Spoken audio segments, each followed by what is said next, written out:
Et si Sergio Ramos revenait en Europe et plus précisément à Manchester United? C'est une rumeur qu'on a du côté de l'Espagne et qui vient de la Cadena Ser. On avait également associé le joueur espagnol au Real Madrid qui a quelques soucis côté défense centrale. Ça vient pas de nulle part, c'est parce que le joueur légendaire du Real sera en fin de contrat avec Monterrey au cours de cet hiver.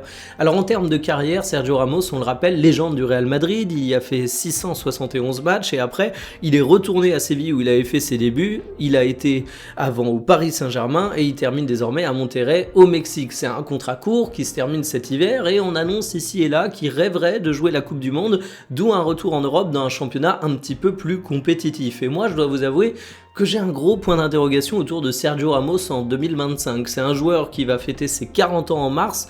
Je ne l'ai pas vu jouer du côté du Mexique, je m'en souviens du côté de Séville, mais ça date déjà de 2 ans et demi. Et 2 ans et demi, quand tu es un joueur de foot qui approche les 40 ans, c'est une éternité. Alors du côté de Séville, c'était un défenseur qui pouvait prétendre à jouer dans des clubs européens, même des bons clubs, mais c'est sûr qu'il était loin de son prime.